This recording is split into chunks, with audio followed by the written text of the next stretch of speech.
mañana, por ahí.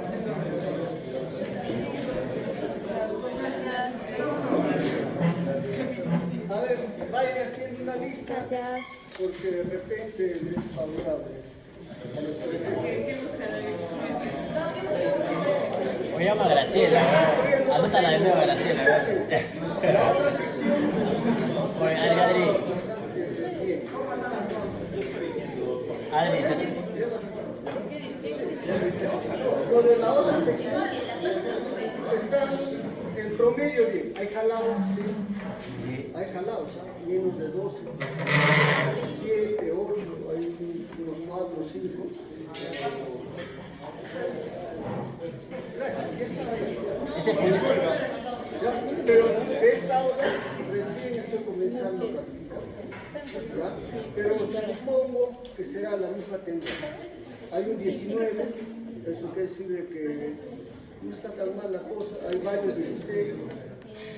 Entonces veremos cómo están ustedes, pero de todo modo el esfuerzo de venir y todo debe tener pues un trato diferente. ¿Ya? Entonces la lista ahí. ¿Y nos puede dar las preguntas que faltaba de urología?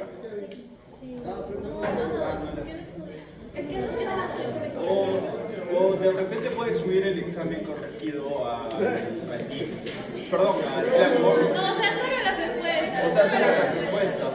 Las letras, claves. Ya, pues, No, pero no es clave, para todos. quizás. Sí, es el mismo. Sí, el examen de aquí creo que sí. Vamos a ver. Pero que es una titularidad. Pero sí, en líneas generales ha estado bien. Para la siguiente fase, el otro examen sí estarán más separaditos.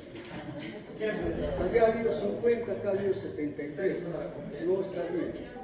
¿No? Y también hay grupos de la C, ¿está bien eso? No, solo A y B. Hay 2, 3 de la C. Si somos 25 grupos, Ahora, no Yo he sé, puesto ahí. los 12 primeros grupos son de la A y los del 13 al 25 son de la B. ese Ángel, te he puesto no sé, sección pero por C. ahí no han marcado C. Ya cuando pase la nota, No sé, somos manos. pero puede que estén matriculados en la C y están llevando un solo con alguien de la A o la B, algún grupo. No, está bien, pero de ahí a que ponga el C. Ya una vez que le doy, ya. No para, mano. No para. A y el B. Crea problemas. Perdón.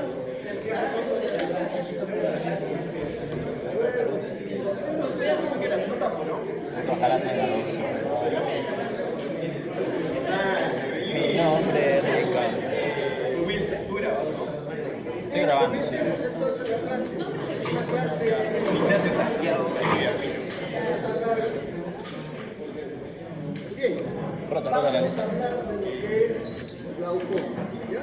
El glaucoma es una patología muy interesante debido a que es una patología que lleva a la ceguera, que es totalmente asintomática y esto lo torna bastante peligroso. ¿Ya? Entonces es necesario pues ver qué hacemos ante esta situación.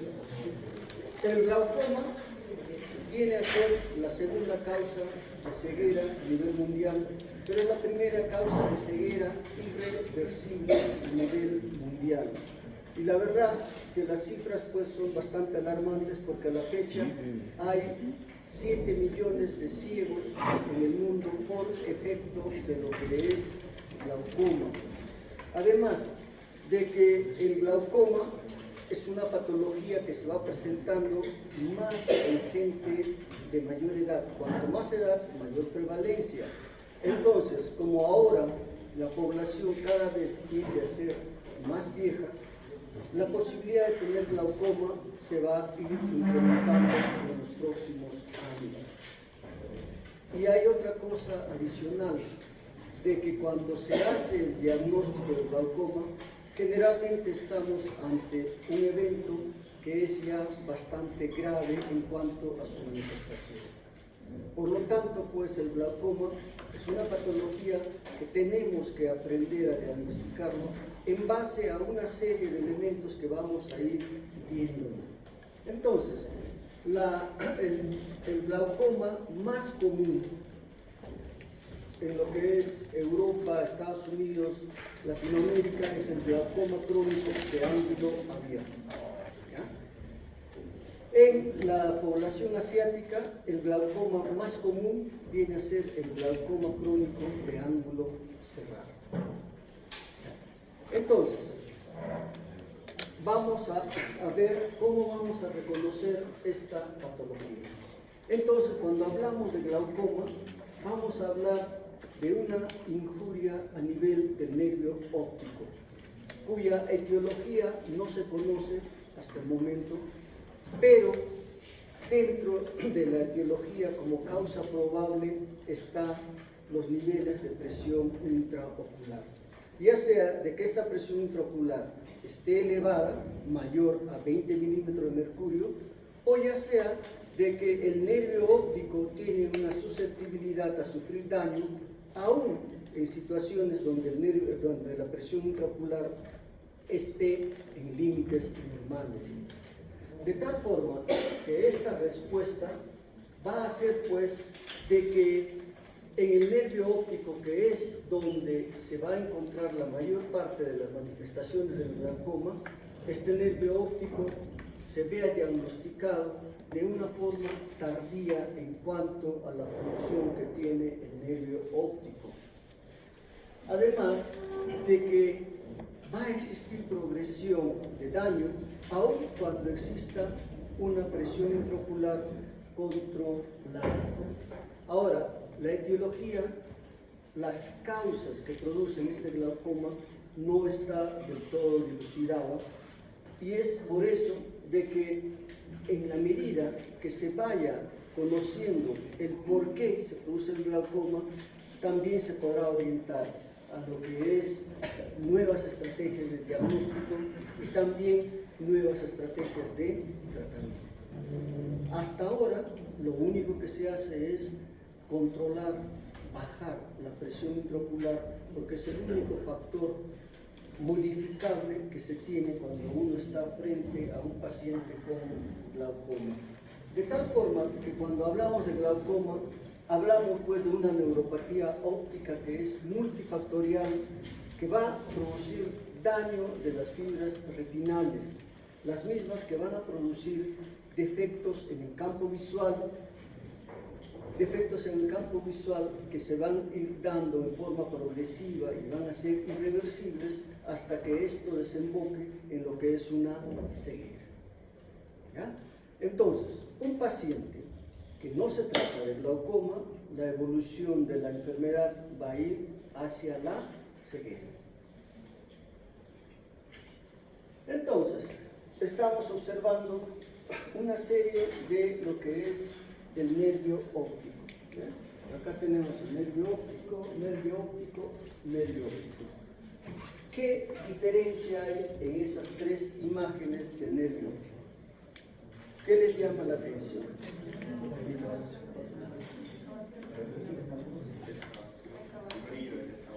Ya, digamos que la parte central es más grande en las diferentes fotografías, ¿verdad? Probablemente en esto tenemos una excavación que puede ser del 50%, acá estaremos en un 70%, acá en un 80%. Eso es lo que pasa en el nervio óptico, de que la excavación cada vez se va haciendo más amplia, y eso significa ¿qué cosa? Muerte de células. Y esa muerte de células ya no puede recuperarse. Entonces, al margen de cualquiera que sea la etiología de lo que es el glaucoma, esto es lo que va a producir daño en el nervio óptico que va a ser irreversible. Entonces, en lo que es la génesis del glaucoma, es muy importante la dinámica del humor acuoso, porque quien da la presión del ojo va a ser el humor acuoso. Y el humor acuoso es secretada por el epitelio no pigmentado del cuerpo ciliar y desde ahí va a fluir a través de lo que es la cámara posterior, a través de la pupila, la cámara anterior, hacia el ángulo camerular para, a través del canal de Schlemm, pasar a la circulación general. De tal forma que el humor acuoso que se va produciendo en forma constante, de esta misma forma también se va eliminando a través de dos grandes vías, lo que es la malla trabecular, que es la malla convencional, a través del cual va a producirse el drenaje del 85 al 90% de todo el humor acuoso, ¿no? Esta va a ir a la circulación general a través de las venas epiesclerales. Pero también tiene otra forma de evacuación de este humor acuoso a través de la malla uveoescleral, que es la forma no convencional de eliminación, y pasa a través del cuerpo ciliar hacia el espacio subaracnoideo, y de ahí es drenada la circulación venosa del cuerpo ciliar, la coroides y la esclerótica. Entonces, cuando ya nosotros hablamos de lo que es tratamiento de un glaucoma, se va pues a actuar principalmente o bien a través de la disminución de la producción de humor acuoso o a través de que a través de estas vías se elimine mayor cantidad de humor acuoso. Entonces, habíamos dicho de que el humor acuoso va a cumplir un rol muy importante en lo que es la génesis de la presión intraocular. Y esta presión intraocular se mantiene en una condición estable entre valores de 10 a 20 milímetros de mercurio, y el responsable de esto es esta dinámica del humor acuoso que va a produciéndose, que va a ir produciéndose, ¿no? Renovándose cada 100 minutos, y va a actuar sobre todo en la parte anterior del ojo, que es un espacio bastante pequeño. Y el drenaje que se va a dar a través de lo que es la malla trabecular y a través de lo que es la malla uveoescleral. Entonces, el humor acuoso, además de tener una función de mantener presiones intraoculares que cumplen un ciclo circadiano, pero es lo que da la contextura, digamos, del ojo, va a cumplir también diferentes funciones, dentro de las cuales está pues el de constituirse en una fuente de nutrición para algunas estructuras como es la córnea, como es el cristalino.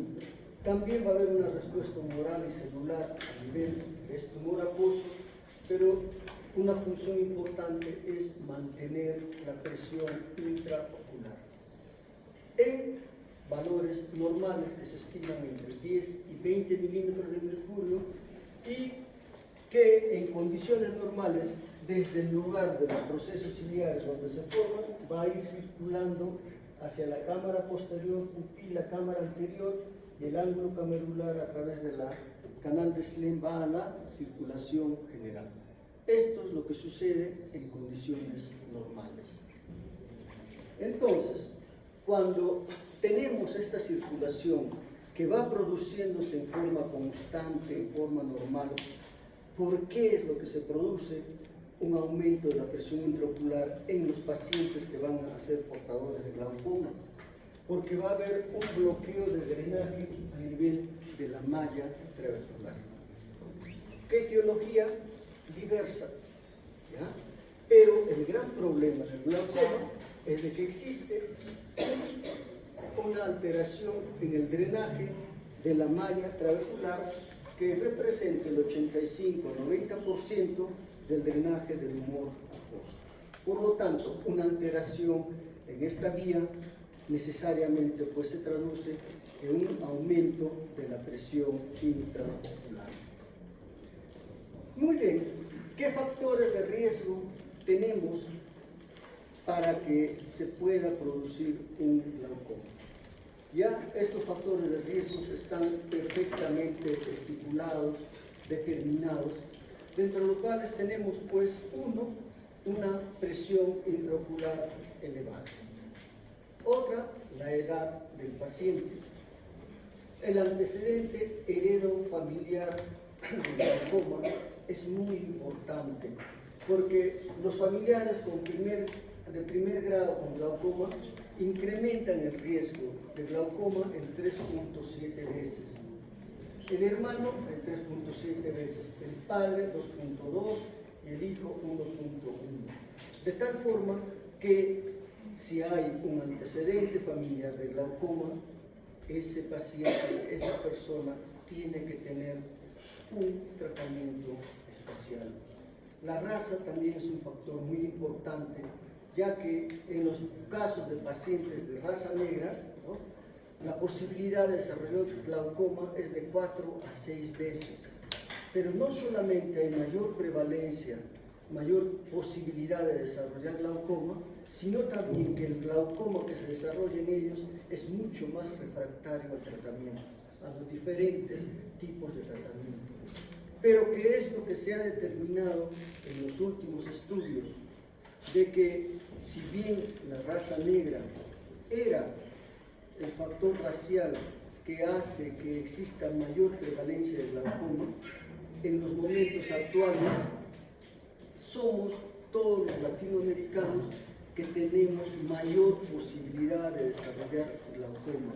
Y esto va aumentando con la edad, de tal forma que pasados los 80 años tenemos hasta 12% de desarrollar glaucoma. ¿Ya? Entonces está cambiando. Ya no solamente vamos a tener que ver este paciente de raza negra tiene más posibilidad de desarrollar glaucoma, sino que tenemos que incluirnos nosotros en esa posibilidad. A ver, factores de riesgo: aumento de la excavación o asimetría en ambos ojos, una hipotensión arterial nocturna que guarda relación sobre todo con lo que es el glaucoma de tensión normal. De todos estos factores, se dice que la presión intraocular constituye el principal factor de riesgo de glaucoma. Una persona con una presión intraocular elevada tiene más posibilidades de desarrollar glaucoma en la medida que también tenga más alta la presión intraocular cuando se examina a estos pacientes. Y esto tiene pues también una correlación de que cuando se da tratamiento médico a estos pacientes, definitivamente baja la presión, definitivamente bajan los otros cambios que van a devenir por esta presión intraocular elevada, ¿no? Entonces, vean, ahí tenemos el riesgo de glaucoma primario de ángulo abierto relacionado a la presión intraocular. A ver, dinos qué está pasando en ese gráfico. Un gráfico ascendente que va mayor presión, mayor el riesgo. A mayor presión es mayor el riesgo de Desarrollar glaucoma, ¿no? Sobre determinado nivel de presión, cuanto más presión se encuentre, más posibilidades de encontrar glaucoma, ¿ya? Hay que tener en cuenta que el hecho de tener una presión intraocular elevada no significa que ya se tenga glaucoma, sino de que esa persona, cuanto más alta su presión, tiene más posibilidades de desarrollar glaucoma.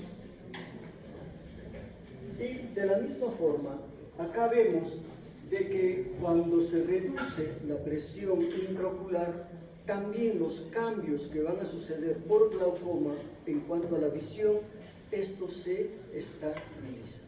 Es por eso que el tratamiento de glaucoma implica que se encuentre una presión intraocular diana, que se debe de lograr en todo paciente. ¿Para qué? Para evitar progresión de daño. No solamente implica bajar la presión intraocular, sino que esa presión intraocular que se está encontrando no siga haciendo daño.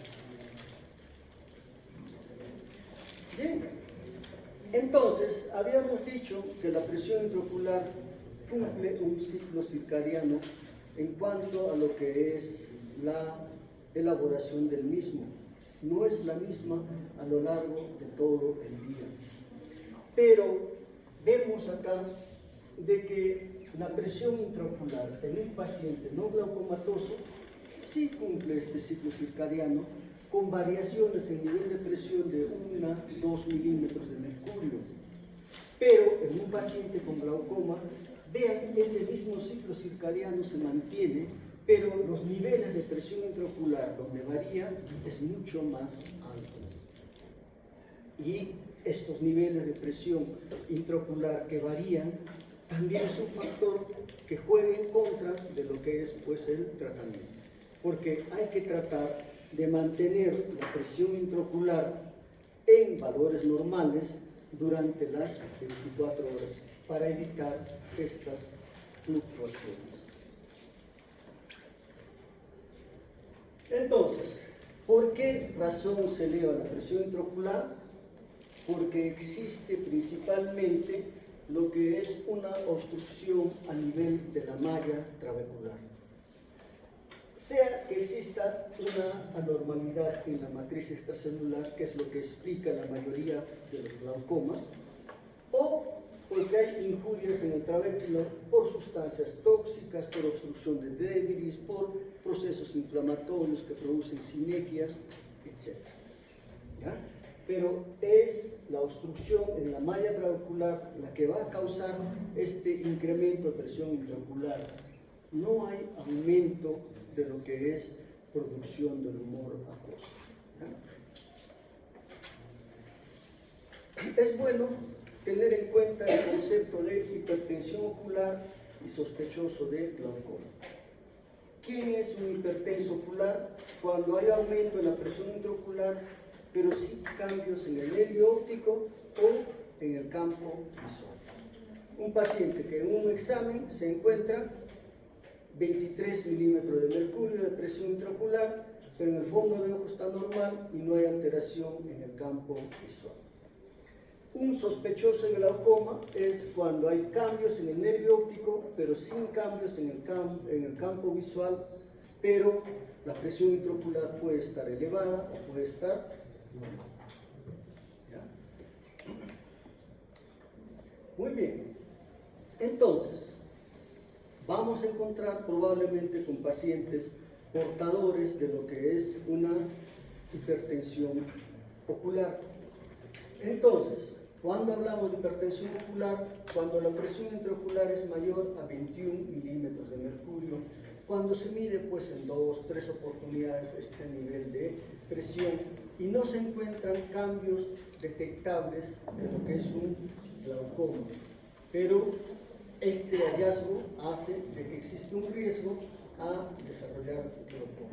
Riesgo que aumentará cuanto más presión intraocular tenga el paciente o cuando haya algunos cambios incipientes que no califican todavía como glaucoma, pero se pueda objetivar, como es cambios en la capa de fibras nerviosas retinianas, ¿no?, que van a anteceder a lo que es cambios en la cabeza del nervio óptico, que pueda condicionar una excavación de papila más grande.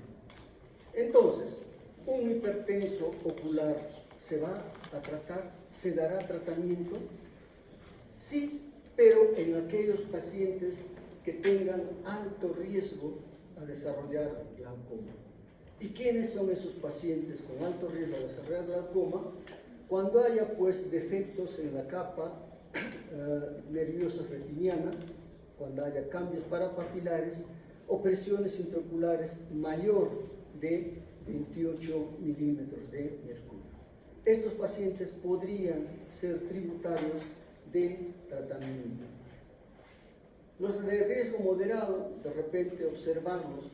¿Cuándo es un riesgo moderado? Cuando hay entre 24 a 27 milímetros de presión, pero sin defectos en lo que es la capa de fibras nerviosas, o cuando exista alteraciones en el espesor corneal.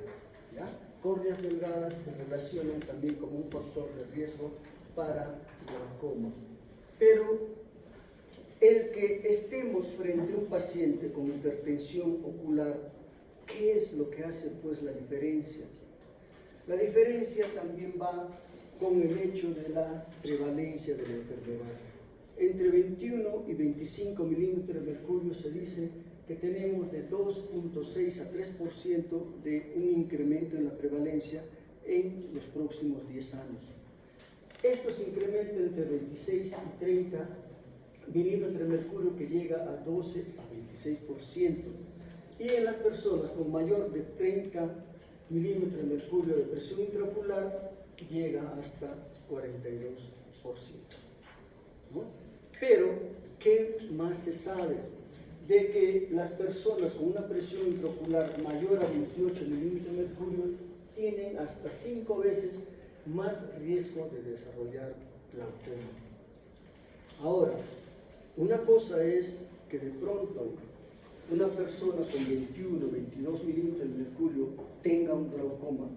Necesariamente cuando se hace el diagnóstico encontraremos pues de repente cambios que son menores al que podríamos encontrar con un paciente que tenga 30 milímetros de mercurio, donde probablemente cuando se haga el diagnóstico de glaucoma nos encontremos ante un paciente que tiene mucho más cambio, mucho más daño en el nervio óptico.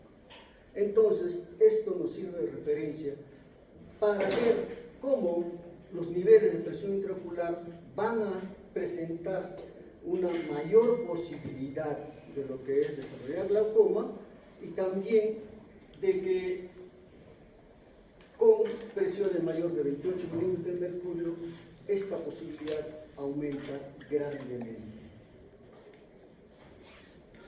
Entonces, el nervio óptico viene a ser pues una prolongación del sistema nervioso central que está formado por 1.200.000 fibras, ¿no?, de axones, que cuando se dañan pues no se va a regenerar.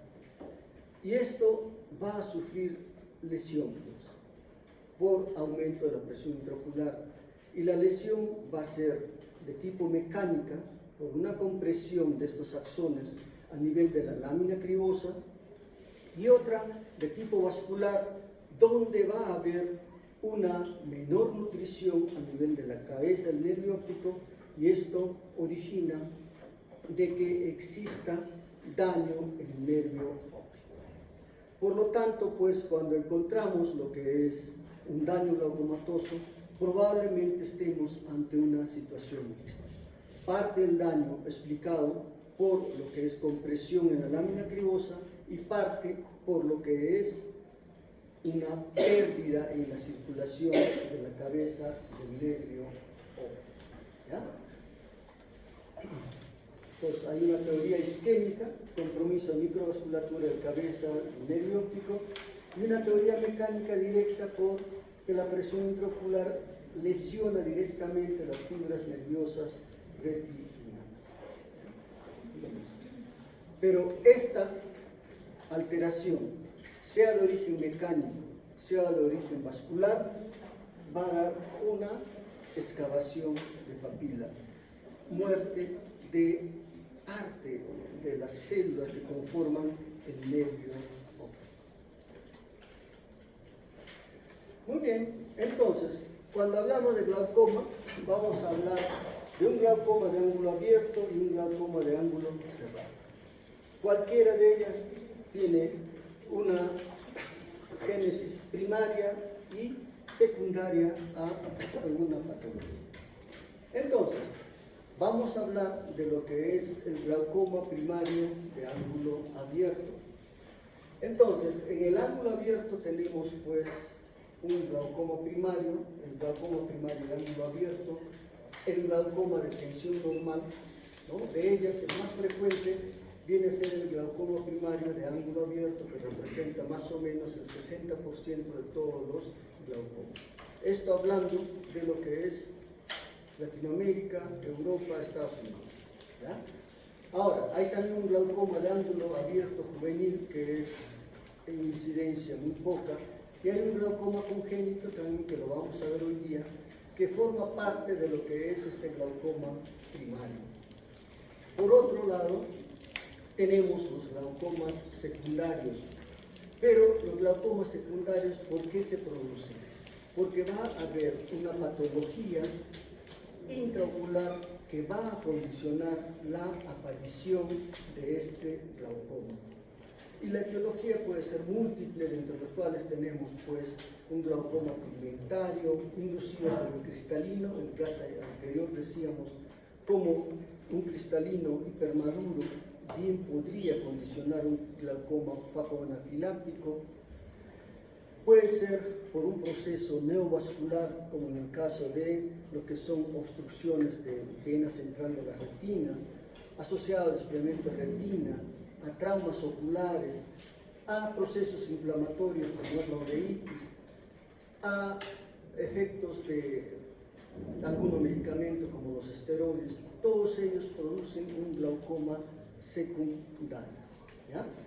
Entonces, en los glaucomas secundarios, de manera amplia, la presión intraocular se eleva, producto pues de una enfermedad subyacente. Y la prevalencia de este glaucoma es bastante baja, afortunadamente 0.1% de la población. Entonces, veamos algunos de estos glaucomas, entre los cuales tenemos pues al glaucoma neovascular. ¿Cuándo ocurre un glaucoma neovascular? Cuando hay una isquemia retinal principalmente. Es por eso que esta patología es una manifestación de lo que significa una retinopatía diabética proliferativa, donde va a existir una progresión de lo que significa la isquemia en la retina, o que exista una obstrucción de vena central de la retina. En estas circunstancias, al haber isquemia retinal, pues va a haber en el polo anterior del ojo, sobre lo que es el iris, la aparición de vasos anómalos, que son los que van a condicionar el aumento de la presión intraocular. Entonces, ¿cuál va a ser el tratamiento? ¿Podremos dar tratamiento de los que vamos a ver? Sí, pero el tratamiento tiene que ser el de la enfermedad de fondo. ¿Cuál es? El que no exista isquemia retinal. Tiene que haber una panfotocoagulación de estas estructuras. Muy bien. A ver, Sofía, analiza por favor la lámina. ¿Qué estás viendo? ¿Ya? ¿Qué más?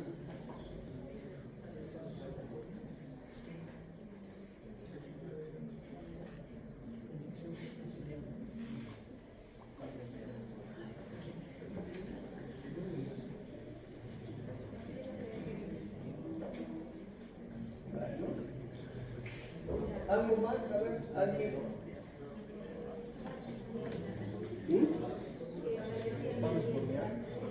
¿Dónde? Vasos en el iris. ¿En cuál de las dos láminas?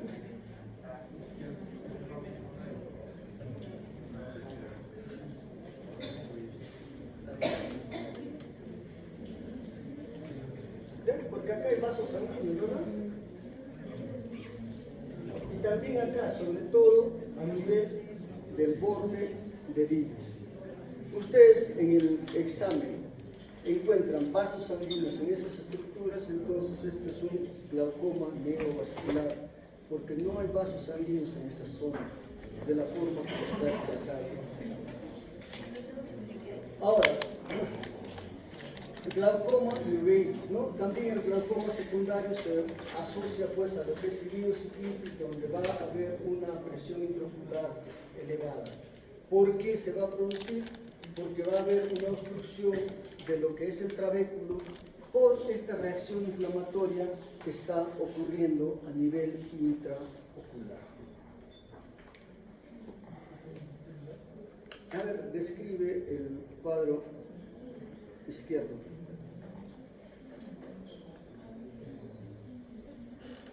Solo describe lo que te llama la atención, nada más.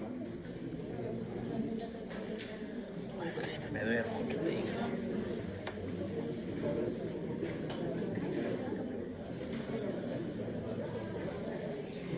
¿Qué? No, no. En el derecho, en el izquierdo. No,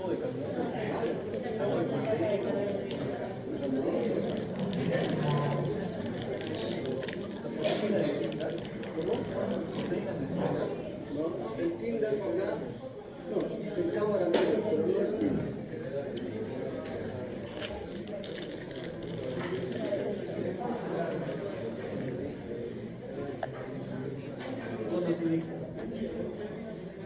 Claro. Esto ha estado pegada a la retina acá, se ha producido midriasis y se ha roto las sinergias, pero queda procesos pigmentos, ¿verdad? Ha habido una reacción al anillo de... ¿Y acá qué es lo que hay? Opio. Opio, que también se presenta en una reacción inflamatoria con tuberculosis. A ver, se ve esta imagen. ¿Qué es lo que falta para que esto se catalogue como una endoftalitis? Porque ustedes van a ver la foto y todo está igual, pero hay algo que cambia.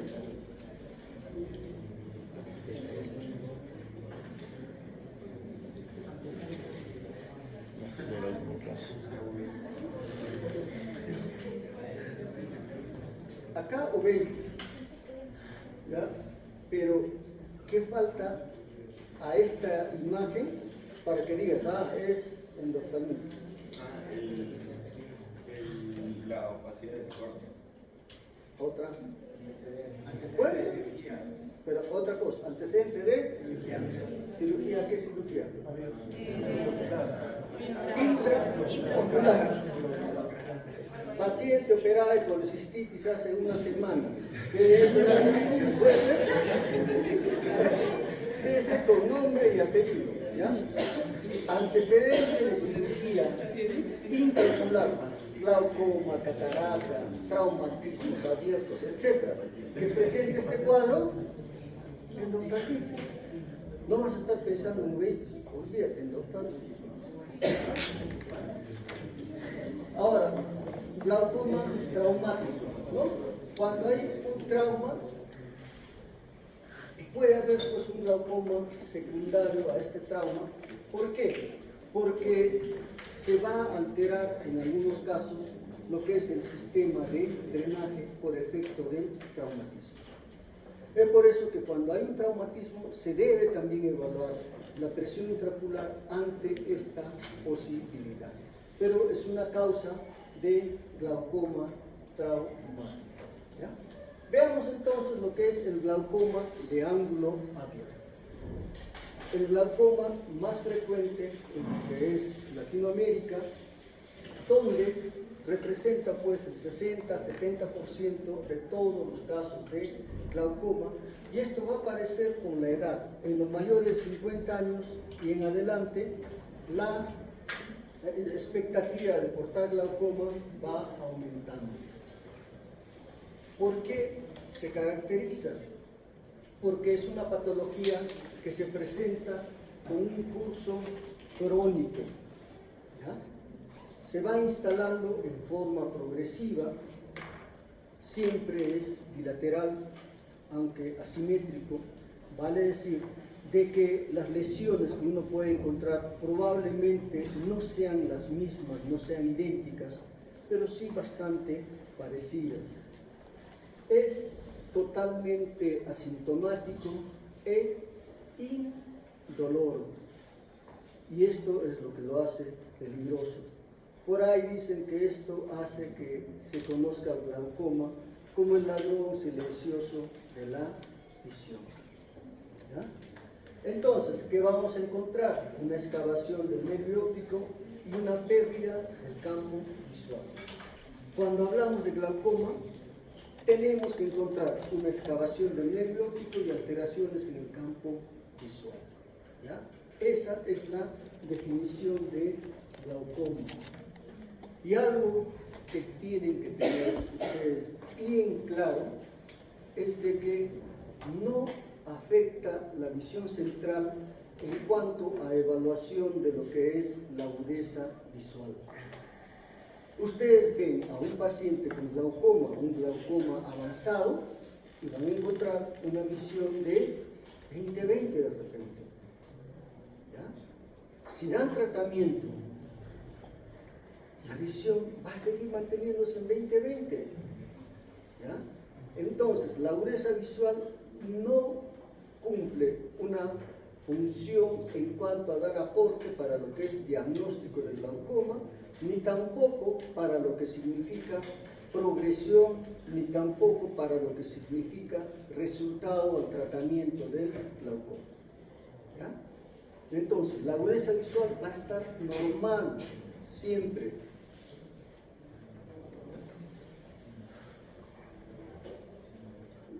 Entonces, los factores de riesgo para el desarrollo del glaucoma abierto: 1, presión intraocular elevada, la córnea, una córnea delgada, menos de 555 micras, se ve involucrada en lo que es factor de riesgo, la edad avanzada, pacientes de raza negra, sudacas, los latinoamericanos, ¿cierto? Historia familiar positiva, situación de la presión intraocular, para que se acuerden, pues. O sea, ya nos incluyeron acá y estamos con más posibilidades de los de raza negra en el tiempo.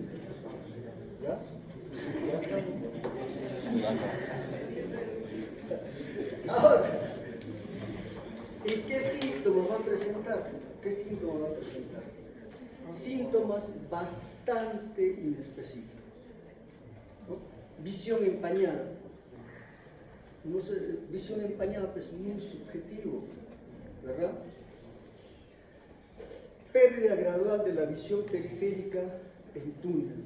Esto es lo que se presenta en un glaucoma, una pérdida progresiva de la visión periférica. Pero ¿quién de ustedes se podría dar cuenta de que por este lado, esta partecita no estoy viendo, y yo por este lado? Es bien difícil, ¿verdad? ¿Cuándo te das cuenta? Cuando comienzas a toparte con las cosas que estaban, se supone, más lejos, etc. Pero cuando eso sucede, ¿qué pasó? Es un glaucoma muy avanzado. ¿Ya? Entonces, ¿existe una pérdida progresiva del campo visual periférico? Sí. Esto es lento. El paciente no lo va a manifestar.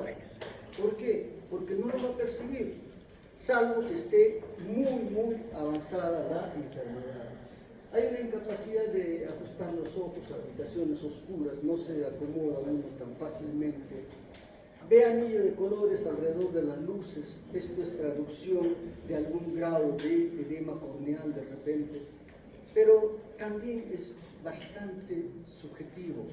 ¿Ya? En líneas generales, pues, no existe una sintomatología propia del glaucoma, que algunos refieren una cefalea retroocular, una cefalea opresiva, retroocular. Bueno, si lo manifiesta, pues, y está dentro de los factores de riesgo, hagamos la medida de la presión intraocular o hagamos un examen de fondo de ojo. Hay algunos signos que es necesario tener en cuenta y que debemos de buscar en un paciente con glaucoma. ¿Ya?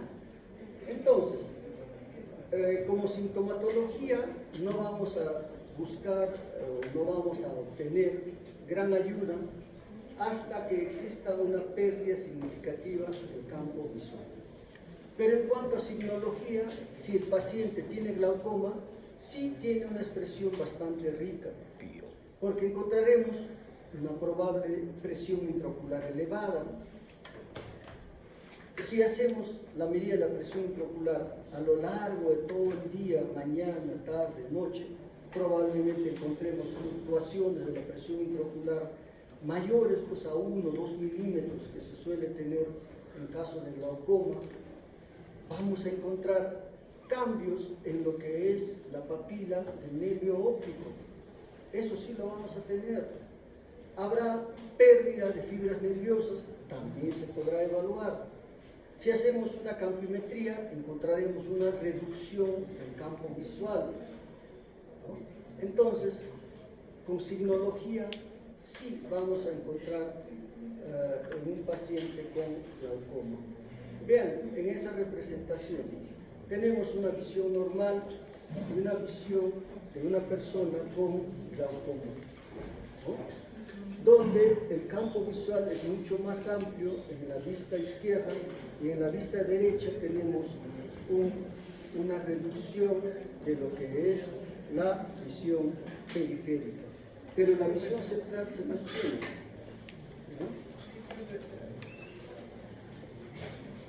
Entonces, en un glaucoma de ángulo abierto no hay síntomas hasta que la enfermedad alcance estadios muy avanzados. No tiene cura, solo tratamiento. Y el daño que produce es irreversible. Si nosotros tratamos a un paciente con un determinado daño, el tratamiento va a ir encaminado ¿a qué? A mantener una visión útil desde todo aquello que se ha perdido en adelante. Lo perdido no se recupera en nada, ¿ya? Muy bien, entonces para el diagnóstico nos ayudamos ¿de qué? De lo que es la tonometría, la oftalmoscopía, que es para determinar qué cambios están ocurriendo en la cabeza del nervio óptico, la gonioscopía, que nos va a permitir delimitar qué tipo de ángulo es, ángulo abierto, ángulo cerrado, existe algo más, la campimetría, que te hace el diagnóstico, y la paquimetría, que nos va a medir el grosor corneal, como parte de lo que viene a ser el diagnóstico. Por un lado, porque una paquimetría que nos diga córnea delgada no es diagnóstico de glaucoma, es solamente un factor de riesgo. Entonces, la estimación de la apertura del ángulo se puede hacer con una linterna, pero es bastante subjetivo, ¿no?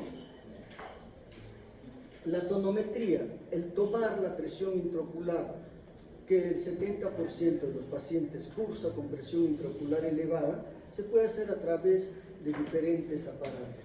Ahí tenemos la tonometría Schultz, no es muy específica este examen, ayuda, pero no es tan específica.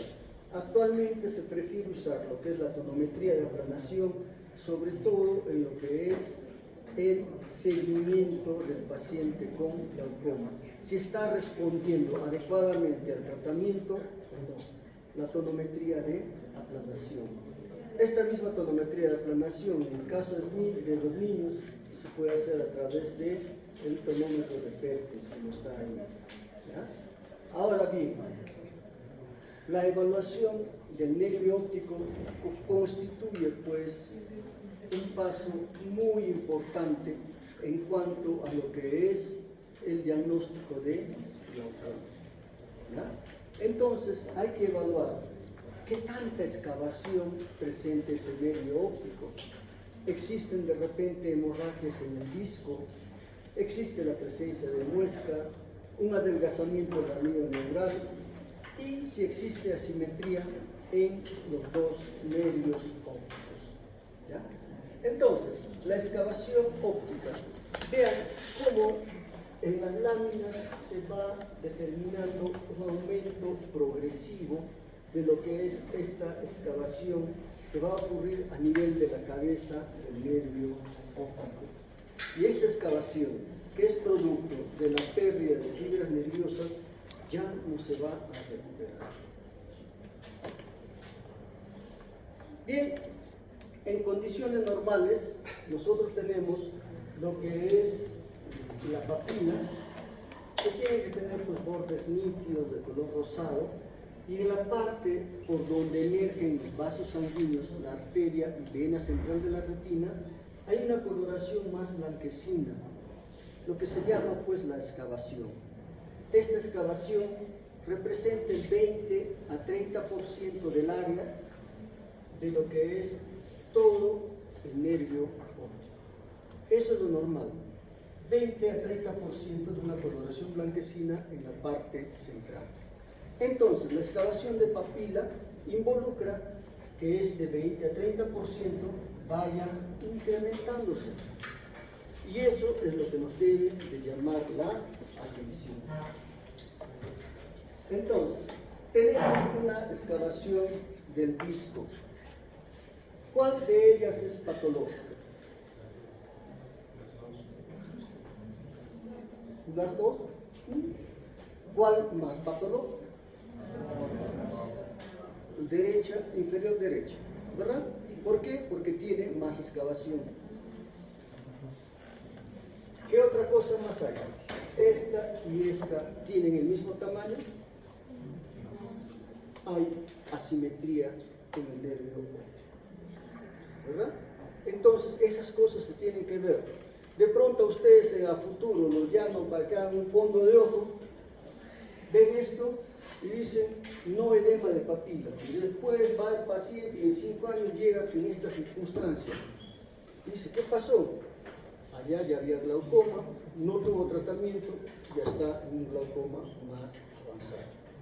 Entonces, aparte de que no hay edema de papila, vean cuánto de excavación tiene.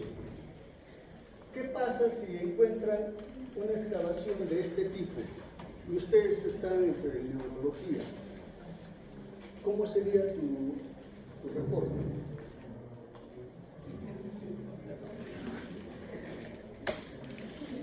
¿Qué apuntarías? Lúcido dentro del tipo de persona.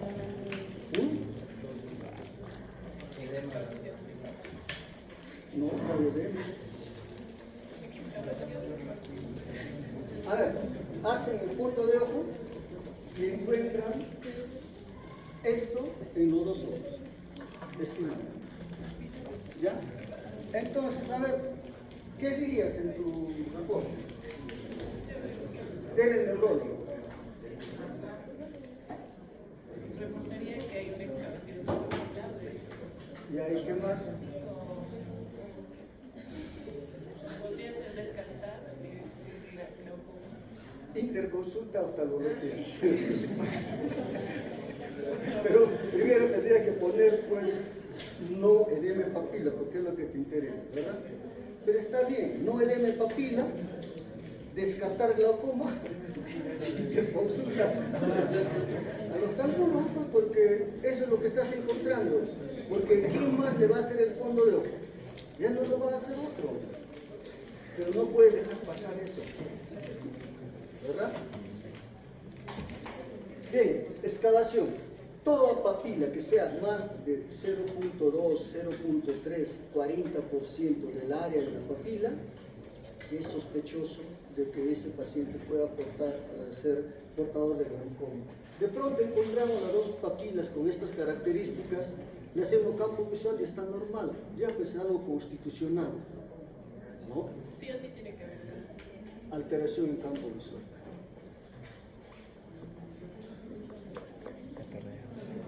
Bien, si hay mayor excavación, es lógico pues que el anillo neural vaya disminuyendo, ¿ya? Entonces todo lo que es el anillo neural va disminuyendo en lo que es el glaucoma. Además de que existe lo que se llama en algunos pacientes una muesca. Cuando existe esta muesca, se dice que ese paciente es portador de glaucoma. Es algo patognomónico. ¿Qué es la muesca? ¿Mm? ¿Cuál es la muesca? Acá tienes todo esto, una excavación, y acá viene una... ¿Sí? Esa es una Foto, gráfico. Al ojo. Gráfico.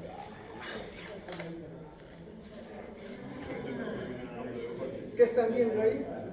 Muescas. Muesca. Además, El anillo. además,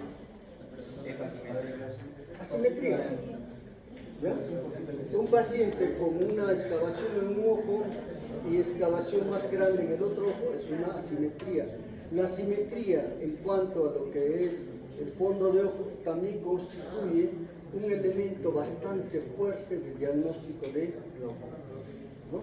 Entonces, con un examen de fondo de ojo, si hay una excavación grande, se piensa pues que podría ser glaucoma. Pero si esto encuentras una muesca, si esto encuentras asimetría en los nervios ópticos, estaremos encontrando una posibilidad muy alta de que el paciente tenga glaucoma, ¿no? También en lo que es la cabeza del nervio óptico va a haber pues una serie de atrofias parapapilares que también son traducción de lo que significa alteración de lo que es pues las fibras coreo-retinianas. A ver, también existen lo que son pérdida de fibras nerviosas retinianas. Y esta es algo que aparece a una edad mucho más temprana, incluso antes de que se pueda manifestar lo que es el glaucoma en un campo visual. Y esto es pues difuso, esto es localizado, donde vamos a encontrar pérdida de fibras nerviosas como se está viendo acá. ¿Ya? Ahora bien, esta pérdida de fibras nerviosas sin alteraciones en la cabeza del nervio óptico o alteraciones en el campo visual tampoco es diagnóstico de glaucoma. ¿Ya? Pero ya nos está indicando que este paciente puede desarrollar glaucoma. Con lo que es la gonioscopía, que nos va a permitir ver qué tipo de ángulo es, ángulo abierto, ángulo cerrado. Si es ángulo abierto, ver qué cosas más hay. Existe pigmento, existe reacción inflamatoria, existe sinequias, etc. Todo eso lo vamos a ver con lo que es la gonioscopía. Ahí estamos viendo en las flechas lo que es pues las está pegada, ¿no?, esa parte del iris, sinequias a nivel del iris. Después tenemos lo que es la perimetría digitalizada, lo que es el campo visual, que junto con lo que es alteraciones en la cabeza del nervio óptico constituye un elemento para el diagnóstico de glaucoma. ¿Ya? Este estudio de lo que es el campo visual constituye un examen funcional del estado del nervio óptico. ¿Ya? Nos va a definir función del ojo. Actualmente existe lo que es la tomografía de coherencia óptica, que nos va a dar cambios estructurales que pueda aparecer en el nervio óptico o en el fondo de ojo. Pero esto nos da función. Entonces esta es una prueba mucho más importante y nos va a determinar pues, la severidad del daño por glaucoma, y es útil también en el seguimiento del glaucoma. De tal forma que vamos a encontrar una serie de parámetros que van a ir manifestándose sobre todo a nivel de la periferia, ¿no?, hasta llegar a un compromiso total del ojo, un ojo ciego. Muy bien.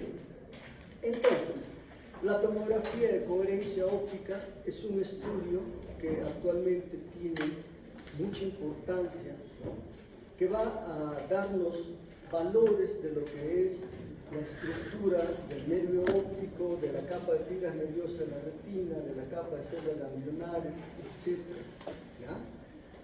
Lo que es la capa de fibras nerviosas, habíamos dicho que son lesiones que aparecen antes de que incluso exista cambios en lo que es el campo visual.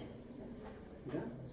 La tomografía de coherencia óptica permite determinar qué tan gruesa es esta capa de fibras nerviosas, de tal forma que se dice de que los cambios que van apareciendo, el adelgazamiento de la capa de fibras nerviosas, precede a lo que es el diagnóstico de glaucoma o a los cambios que aparecen en un campo visual hasta en 8 años. Una disminución progresiva de esta capa de fibras nerviosas, cuando llega a un valor de 50 en cuanto al grosor, ya pues ahí se dice que hay un diagnóstico muy avanzado de glaucoma. Existe mucha dificultad en lo que es pues el tamizaje de glaucoma en la atención primaria. ¿Ya?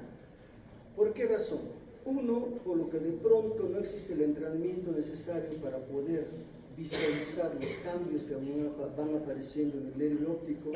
Otra, de que los campos visuales no es un equipo que pueda usarse a nivel de atención primaria, y si bien hay campos visuales mucho más sencillos que pueden dar estos datos, pero todavía dan muchos falsos positivos. Entonces, ¿a quiénes se debiera hacer el tamizaje de lo que significa el diagnóstico de glaucoma? A pacientes que tienen riesgo a desarrollar glaucoma. ¿Quiénes son? Raza negra. Sudacas. ¿Qué? Sudaca. ¿Qué más?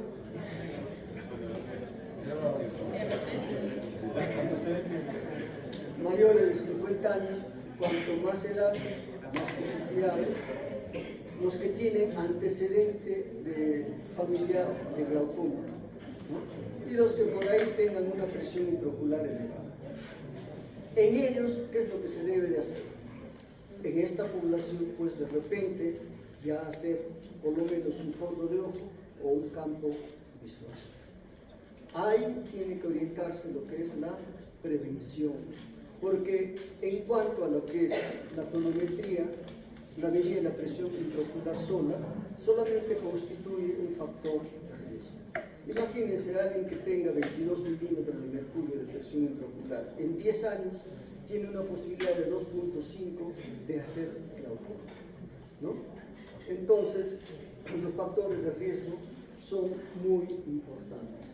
La tomografía de coherencia óptica ayuda a determinar cuál es el grosor de la capa de fibras nerviosas, nos permite ver cuál es la estructura del nervio óptico, qué grado de excavación hay, y lo más importante es de que esto queda y puede ser seguida en el tiempo para ver qué tanto está progresando esta excavación, ¿ya? Pero como criterio diagnóstico de glaucoma, un adelgazamiento de lo que es la capa de fibras nerviosas sin lo que es alteraciones en el campo visual no es diagnóstico de glaucoma. Por lo tanto, hacemos un diagnóstico de adelgazamiento de capa de fibras nerviosas con campo visual y fondo de ojo normal. ¿Se da tratamiento? ¿Verdad? Entonces, ¿cómo enfocar un tratamiento? Porque una vez hecho el diagnóstico de glaucoma, hay que dar pues tratamiento. Y esto va a ir de la mano con lo que es un objetivo. Y el objetivo es lograr una presión meta y que esa presión esté estable las 24 horas del día. Que exista una tolerancia y cumplimiento por parte de los pacientes y que haya mecanismos de acción complementaria cuando exista la necesidad de dar tratamiento combinado. Muy bien. ¿Cuál es la presión meta y la estabilidad que se va a lograr, ¿no? Existen diferentes estudios poblacionales a gran escala que dicen que la presión que debe de lograrse es una reducción del 20% de la presión intraocular, que es dependiente del campo visual y de la presión intraocular que va a tener el paciente, ¿no? Pero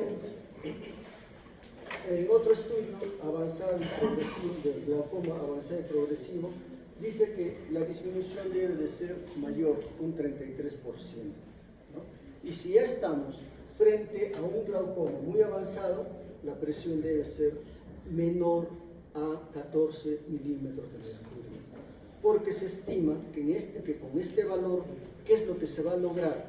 De que la lesión del nervio óptico y por tanto el campo visual no siga avanzando, ¿ya? Entonces, en líneas generales se estima en un 20-25% en que debe disminuir la presión intraocular para que no existan cambios en la mayoría de los glaucomas. Pero si ya estamos frente a un glaucoma avanzado, se tiene que lograr una presión de menos de 14 milímetros de mercurio.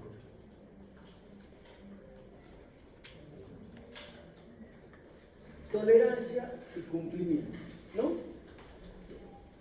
Vean, paciente varón de 70 años, de nivel socioeconómico, bueno, que vive de su pensión, que tiene que tener tratamiento de por vida, tratamiento crónico, ¿no? Que va a tener efectos secundarios, enrojecimiento en la vista, sensación del cuerpo extraño, que ve bien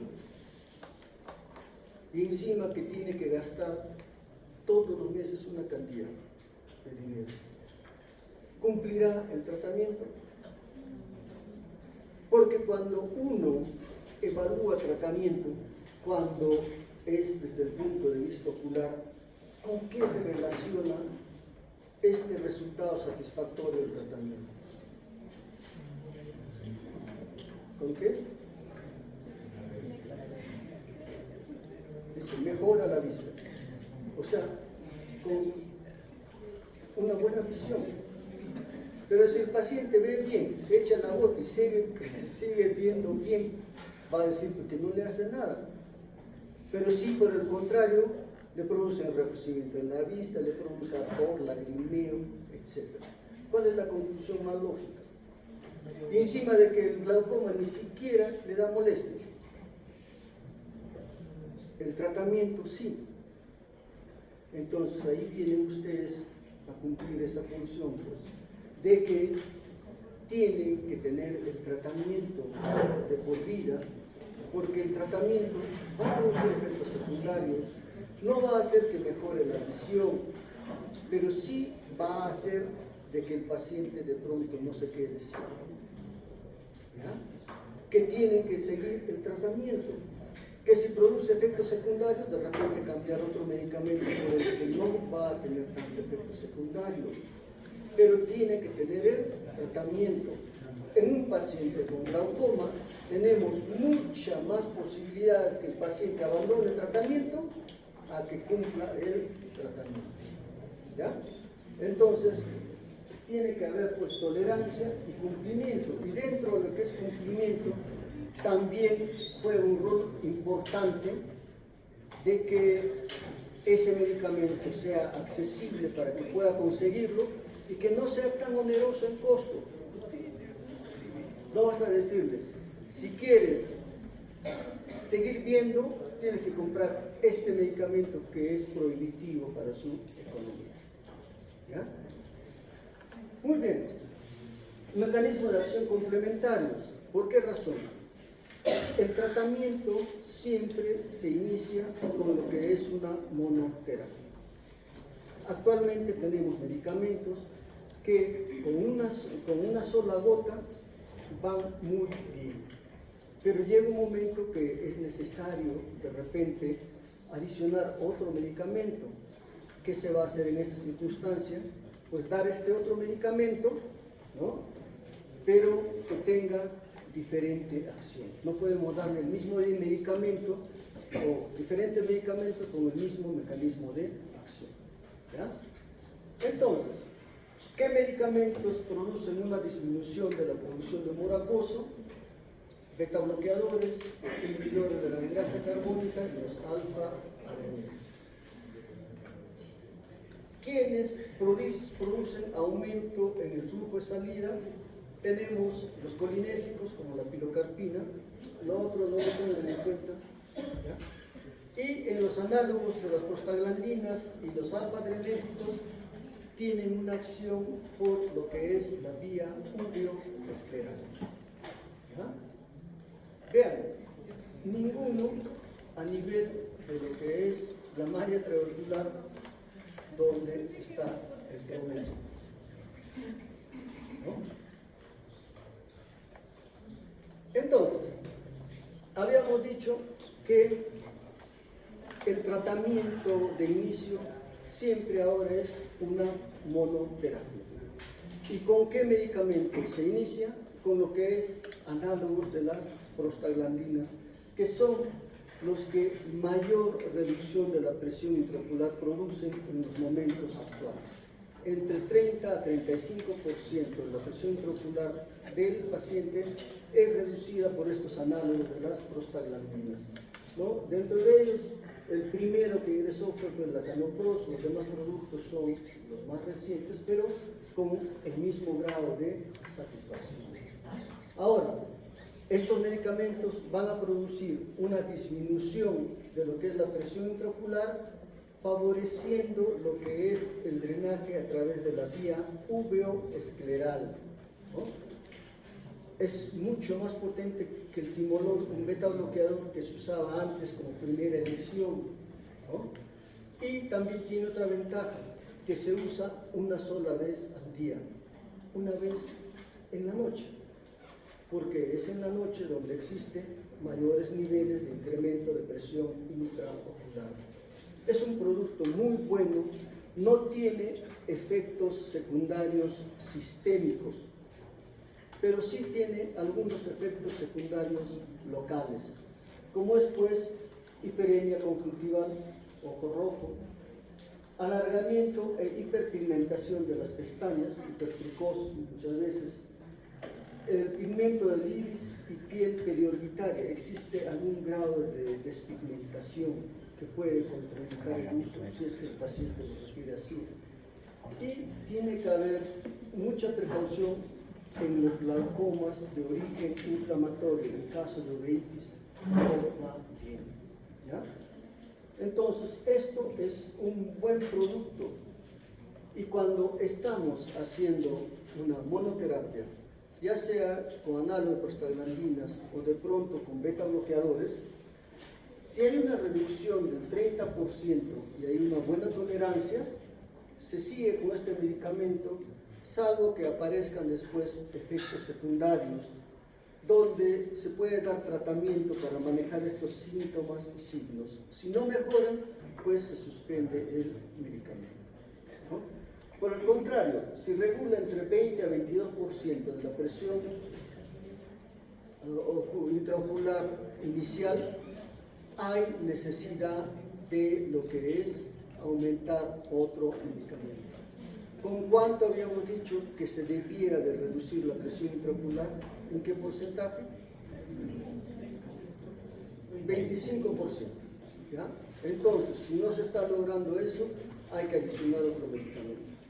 Y si regula menos del 15%, hay que sustituir.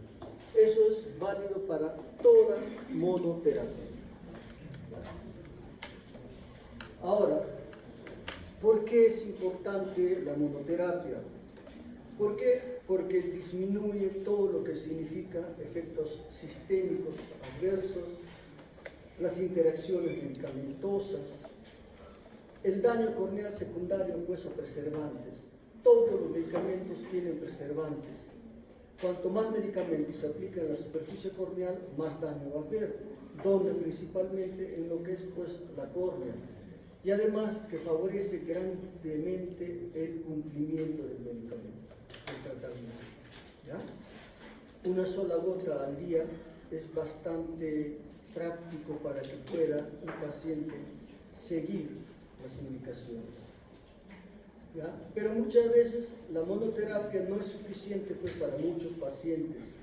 Se ha estimado que a los 2 años más o menos entre 45 a 75% de los pacientes la presión intraocular no controla. Es por eso que debe de haber un seguimiento de lo que significa si está dando resultado o no el tratamiento, ¿ya? ¿Qué adicionar? Dependiendo qué medicación está dándose, pero siempre buscando que exista mecanismo de acción complementario, y eso es válido para cualquier especialidad. El otro gran grupo de medicamentos lo constituye todo lo que significa beta bloqueadores, que hasta hace 10 años era el medicamento de elección, que va a reducir la presión intraocular por lo que es pues disminución de la producción del humor acuoso. Y es efectivo para todo tipo de glaucoma. incluidos los de uveitis, pero tiene una serie de efectos secundarios sistémicos que es necesario que tengan en cuenta.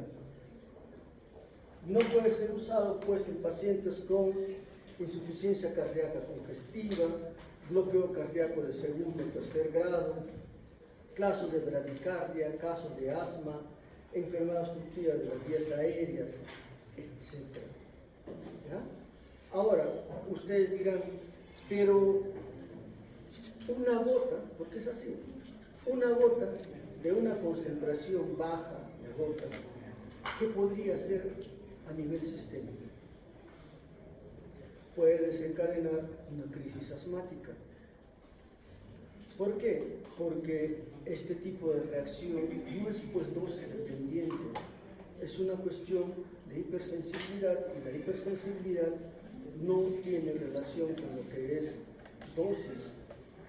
¿Ya?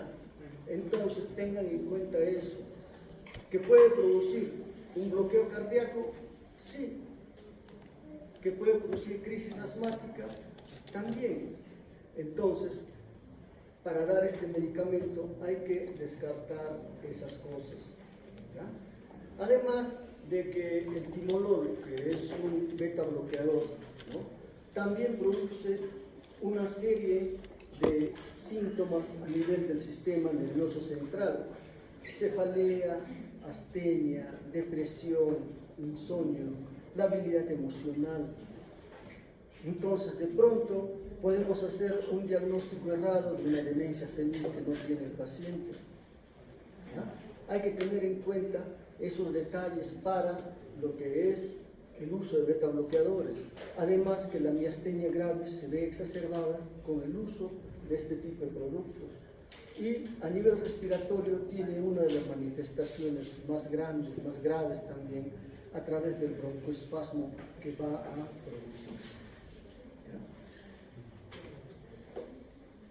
Los inhibidores de la anhidrasa carbónica tienen un nivel de reducción de más o menos 18 a 20%, o sea, como medicamento de monoterapia no es muy útil, pero sí es bastante útil como tratamiento coadyuvante.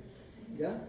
Los inhibidores de la anhidrasa carbónica están en promedio, los beta bloqueadores, un 25 a 30% de repente de reducción de presión intraocular.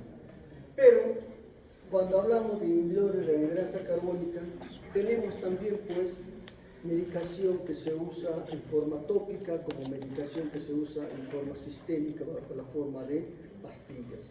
Y en estas hay efectos secundarios que se van a producir. Pues. ¿Cuáles son los efectos secundarios? Las más frecuentes tienen a ser las parestesias, hormigueo de las manos, hormigueo de la cara, etcétera, que hacen que muchas veces el paciente suspenda el tratamiento. Va a haber un malestar complejo que va como fatiga, depresión, pérdida de peso, etcétera. Pero también hay algunas causas infrecuentes, entre las cuales están los relacionados con el tracto gastrointestinal: diarreas, náuseas, gastritis, formación de liquidez renal, etc. Entonces, los medicamentos de acción tópica pueden ser usados en forma crónica, no hay problema. Pero las de medicación, lo que es sistémica, aquellas que tienen que tomarse bajo forma de pastillas, sí se usan, pero en casos específicos, sobre todo cuando haya pues problemas de glaucoma agudo o presión intraocular muy alta o con miras a un acto quirúrgico. ¿Ya? ¿Por qué? Por los efectos secundarios que van a tener.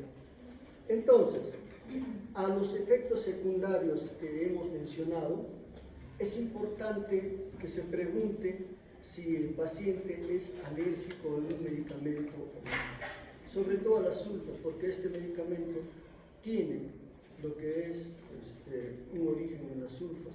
Si hay lo que es alergia a las sulfas, entonces puede haber una alergia a este medicamento.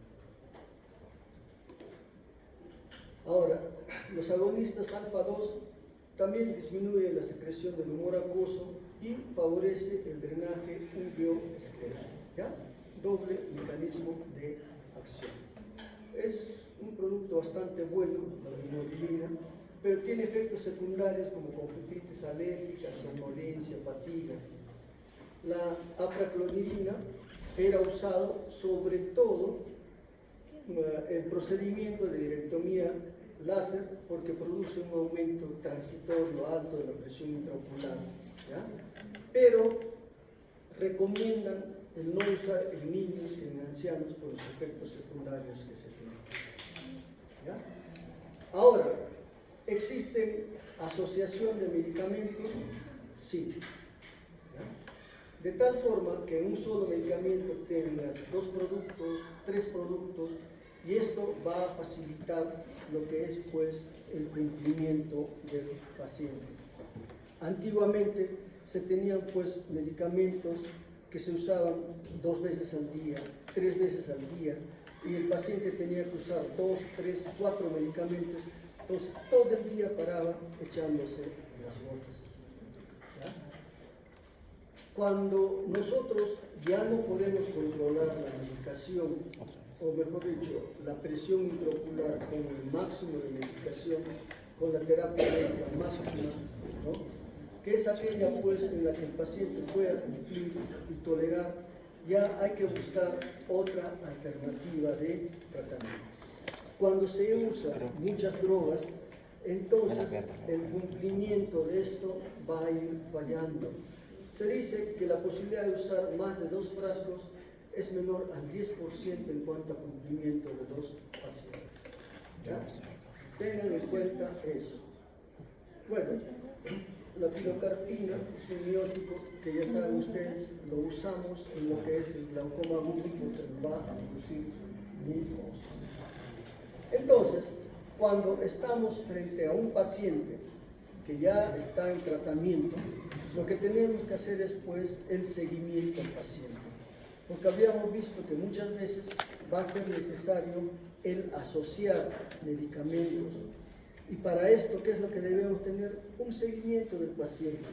Y este seguimiento se hace en base a la campimetría, en base al examen del fondo de ojo.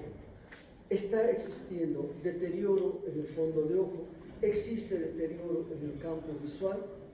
Si no existe eso, se sigue con el tratamiento que tiene el paciente. Si no, habrá necesidad de reprogramar el tipo de tratamiento que hay, ¿no?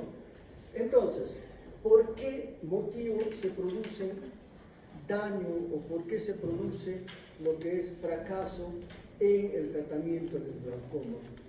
Porque no se logra la presión objetivo, la presión diana. Con 1 o 2 medicamentos no estamos haciendo que esos niveles de presión sean lo suficiente para evitar progresión de daño o que de pronto simplemente el paciente no esté cumpliendo, ¿ya? O porque existan fluctuaciones en la presión intraocular. Cuando estamos frente a un paciente que está recibiendo tratamiento con lo que es diferente tipo de gotas, ya sea monoterapia, ya sea medicamentos asociados, etc., y esto va mal, una alternativa viene a ser la trabeculoplastía láser selectiva. Este es un procedimiento muy bueno, que consiste pues en poner láser en todo lo que significa la malla trabecular en los 360 grados, y esto va a producir una disminución de la presión intraocular bastante favorable, pero tiene un tiempo de duración, se dice hasta los 5 años, ¿ya? Entonces, actualmente, por los niveles de resultados que tiene con esto, se recomienda que incluso pueda ser el tratamiento inicial de un paciente con glaucoma.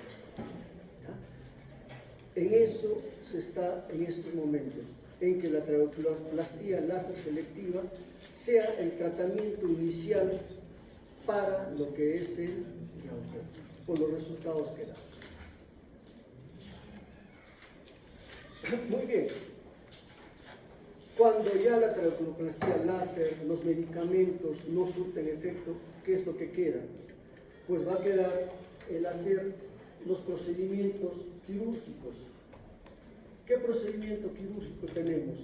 Tenemos procedimientos quirúrgicos como la trabeculectomía, que sigue siendo todavía el tratamiento de elección y con mejores resultados, aunque hay también tratamientos que consisten en la colocación de una especie de válvulas a nivel del trabéculo que también va con muy buenos resultados. Pero la trabeculectomía sigue siendo todavía un tratamiento bastante efectivo, y esto es la creación de una fístula entre lo que es la cámara anterior con la superficie ocular.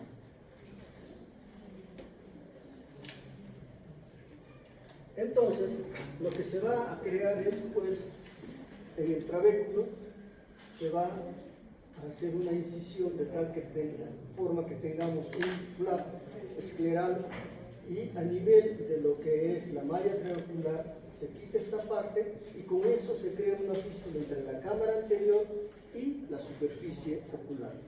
Se pone a su sitio, se cubre con la conjuntiva y terminó la operación. Esto es un procedimiento muy bueno, buenos resultados. Lo que estamos observando acá es una ampolla.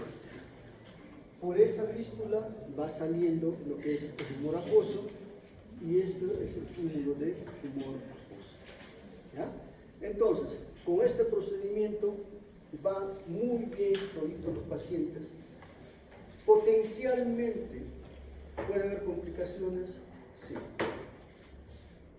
La más temible es de que un proceso extraocular pueda convertirse en un proceso intraocular, sobre todo cuando hablamos de procesos infecciosos.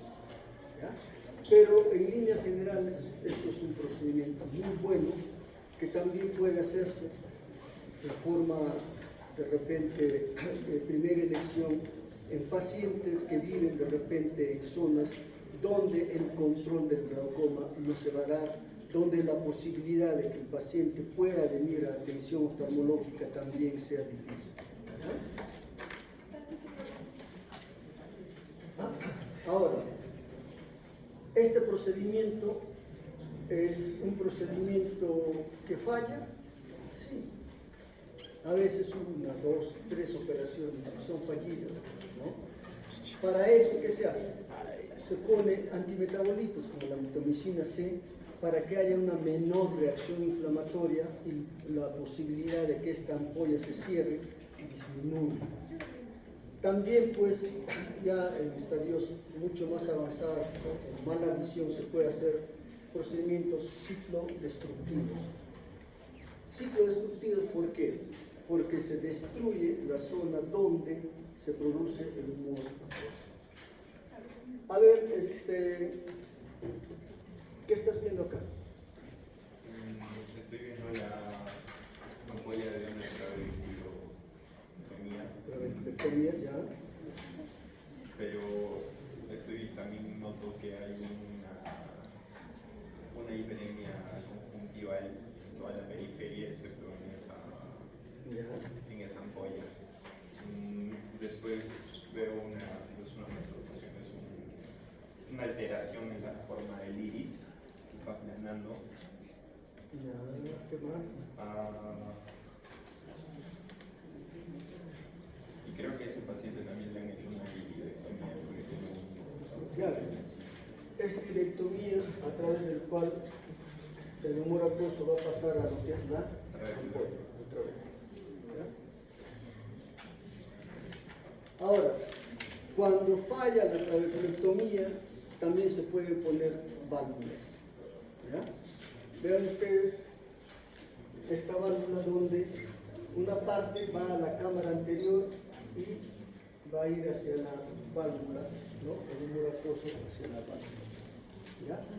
Son procedimientos, o sea, hay formas de enfrentar el glaucoma, pero la respuesta no es pues como las matemáticas. No. ¿Ya? Es muy difícil manejar pacientes con glaucoma, sobre todo si tienen glaucoma refractario. Pero hay alternativas. ¿No? Bueno, el glaucoma de tensión normal, para terminar. Lo que es el glaucoma de baja tensión. ¿Ya? El glaucoma de baja tensión. tomamos la presión intraocular y está en una presión normal, pero hay cambios en el nervio óptico, hay cambios en lo que es el campo visual. ¿Qué está pasando? ¿No?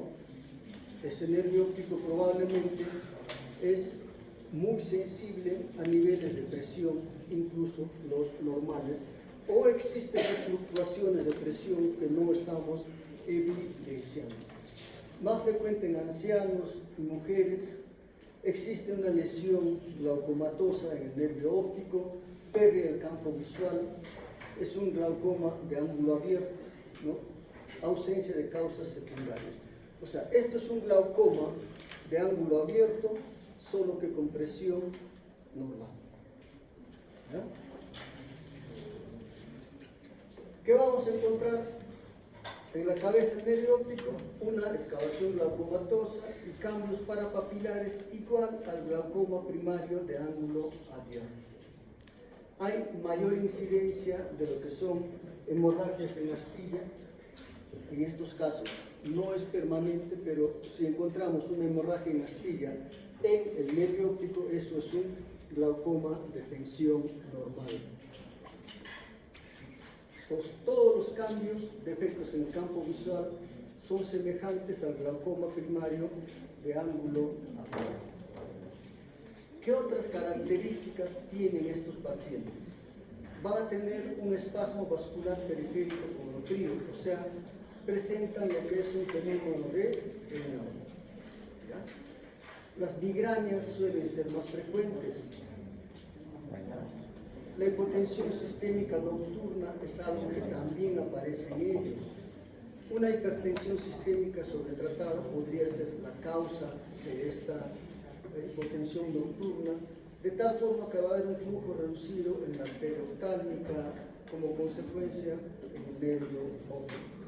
Entonces, este es un fenómeno más vascular. ¿En qué se diferencia del glaucoma de ángulo crónico de ángulo abierto? En las manifestaciones que estamos poniendo ahí. Estas no la presenta un paciente con glaucoma crónico, ¿ya? Pero un Raynaud, migrañas son más frecuentes en este tipo de pacientes. Y el tratamiento también es lo mismo. Gotas, trabeculoplastía, dependiendo de la respuesta al tratamiento. ¿Ya? Y tenemos el glaucoma crónico, congénito, glaucoma congénito, que es muy importante que lo tengan en mente. Afortunadamente, la presentación es bastante rara, 1 en 10.000 recién nacidos. Ocurre principalmente en los 3 primeros años de vida, pero el 80% de los casos se manifiesta en el primer año de vida. ¿No? Bilateral en el 75% de los casos, mayor en hombres que en mujeres, y algo que va a caracterizar a estos pacientes es el llamado buftalmo, un ojo grande. ¿Por qué se presenta estos buftalmos?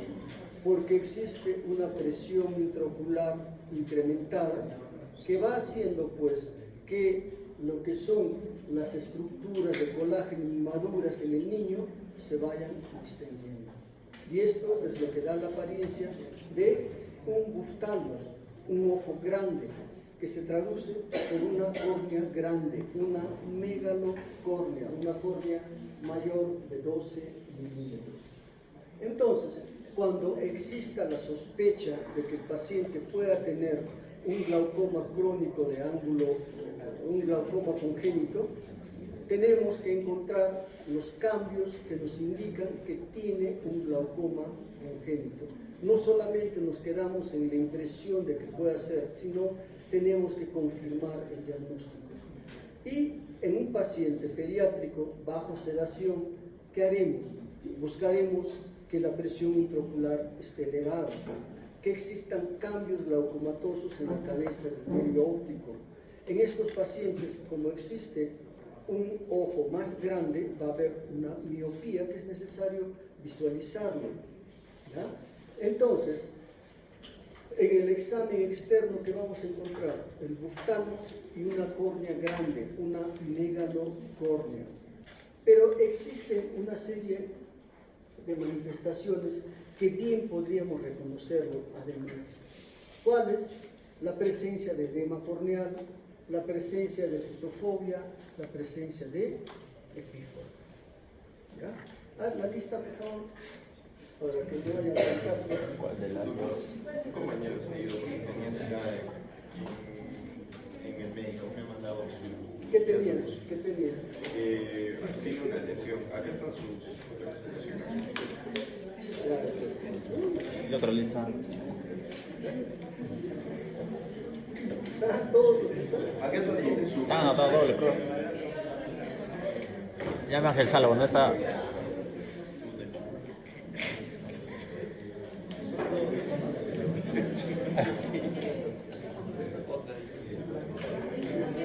¿Por qué dos? ¿No es la misma? La original. La primera. Ah, ya. Rómpela, rómpela. Sí, parece.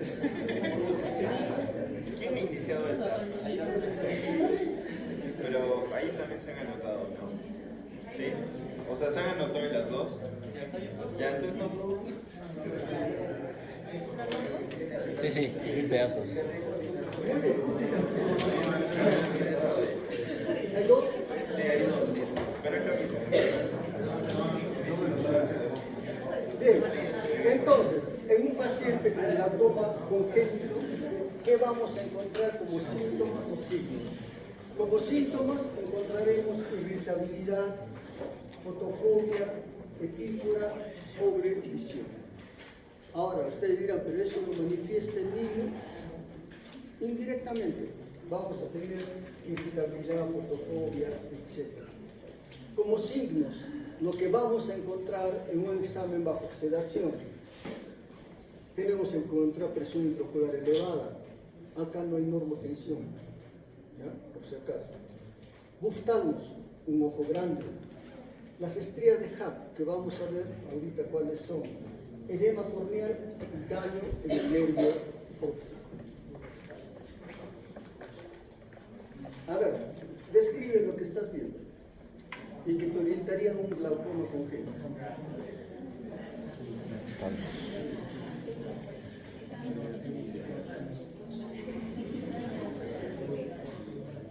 ¿Sí? Lo primero vemos epífora en la Siempre enfermedad del sale. niño. ¿Ya? En el ojo izquierdo vemos también unas estrías hacia el lado ¿Ya? y vemos también una opacidad ¿Ya? y el ojo grande. Opacidad corneal, epífora. Entonces esto debe llamar la atención porque no es normal. ¿Qué ojito está más grande?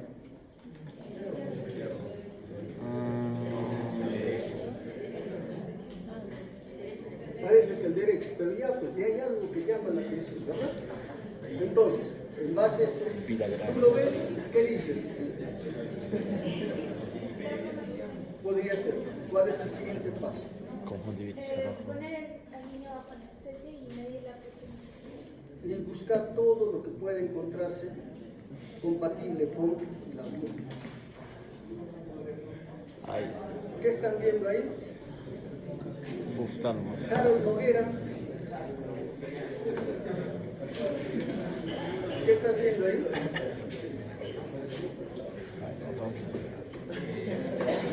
¿Qué te llama la atención? Lo normal. ¿Ah? ¿Qué más?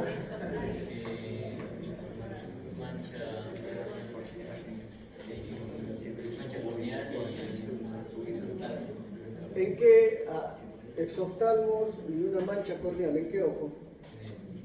¿Ya? Diana Wong. Diana Wong. ¿Qué más?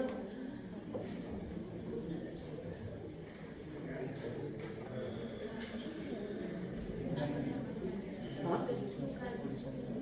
¿Cómo?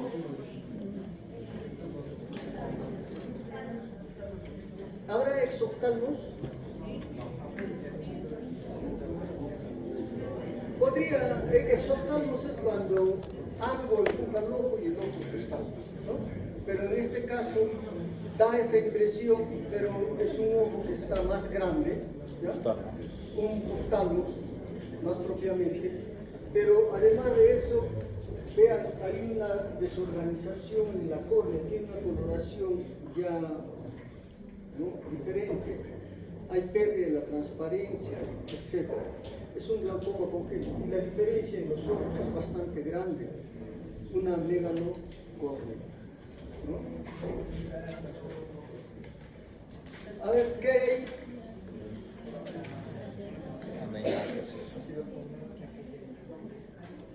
Miguel Ángel Manchego. Él justo se fue. Miguel Ángel Manchego. Ya. Sebastián Llerena. También salió. Sebastián Llerena. Ya. ¿Qué ves? Listo. Edema corneal. Ahora, ¿es normal? Es un edema corneal, dice acá algo está pasando, puede ser glaucoma congénito. Ese es el problema del oftalmólogo, ya lo mando, se dice. Pero todavía te luce. El de paciente varón de 8 meses de edad, que desde hace 3 meses presenta edema corneal, etcétera, etcétera, impresión diagnóstica, descartar glaucoma congénito. Lo mandas. Chica, nos hace quedar bien. ¿Qué están notando ahí? Matías. ¿Está Matías? Por ahora, amigo. Está bien. Así surge todo. Hay que dar una ayudadita. Por eso surge algo. Ay, Matías, lúcete.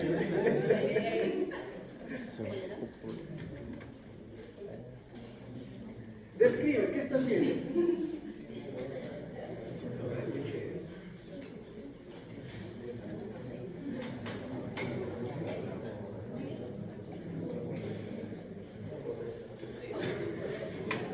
O sea, lo que ves, descríbelo, nada más, no una que pregunta.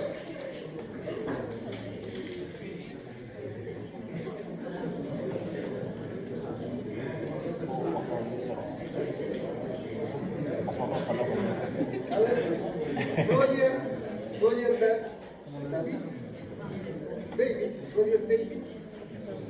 Inyección sillape. Describe lo que ves, hermano. ¿Qué te llama la atención?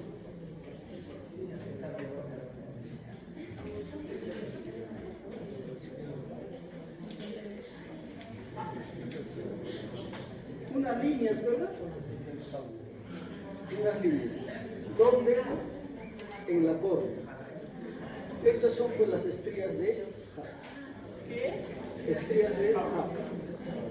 ¿Ya? Se distiende todo. Hay estructuras que son más firmes y que se rompen. Estas son las estrías de Happ. Y esto es lo que condiciona de que se dematice también la córnea. ¿Ya? Entonces, el tratamiento en la gran mayoría de los casos es quirúrgico. La medicación no cumple muy buen resultado. ¿Ya? Siempre es quirúrgico y tiene que ser a una edad temprana. ¿Ya? ¿A lo cuánto tiempo? Apenas hecho el diagnóstico. Porque fíjense, al año y tanto, ya tiene aumento de presión intraocular, cambios en lo que es el nervio óptico. Entonces, ese paciente tiene que tener un tratamiento. ¿Ya? Porque si no, va a llegar a la edad preescolar, escolar, de repente ciego o con una disminución muy marcada de la visión. Bien, y el glaucoma de ángulo cerrado, que ya ustedes conocen. A ver, un signo de glaucoma de ángulo cerrado. Un signo popular.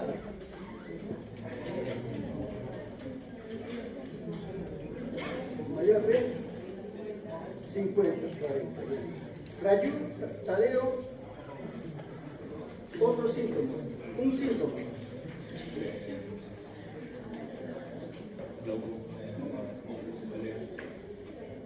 Ya, pero eso puede quedar más atrás. más importante. ¿Ya? Visión borrosa, ¿por qué se presenta? En parte, otra.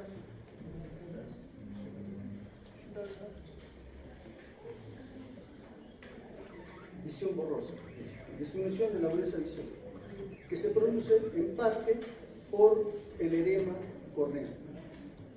Otro síntoma, Linares Díaz, cae. Midriasis ocular. ¿Ya? Valdivia,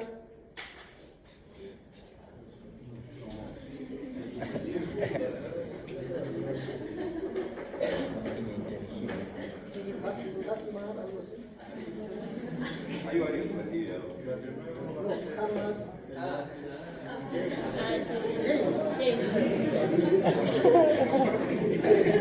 James Valdivia, ya.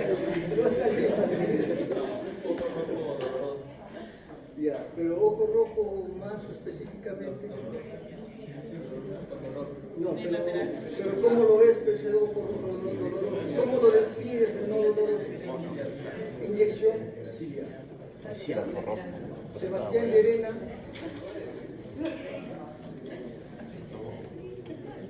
Otro síntoma o signo.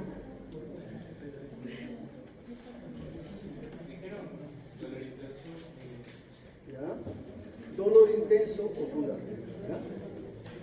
Willy Lazo. Otro signo, síntoma. Ya, ojo rojo, ya lo dijeron. Otra.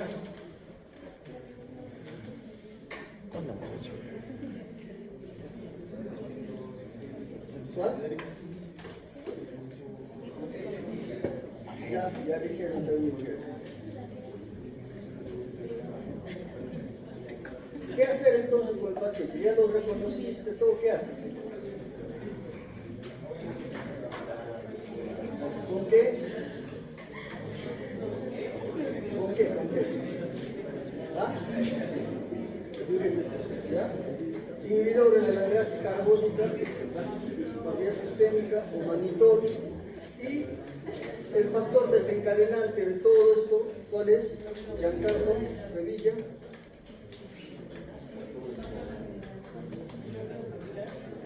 Ya, bloqueo pupilar que se produce por la midriasis, es el factor desencadenante. La midriasis, cualquiera que sea de la etiología, produce el bloqueo pupilar. Y el tratamiento definitivo para que no vuelva a tener este cuadro, ¿cuál es?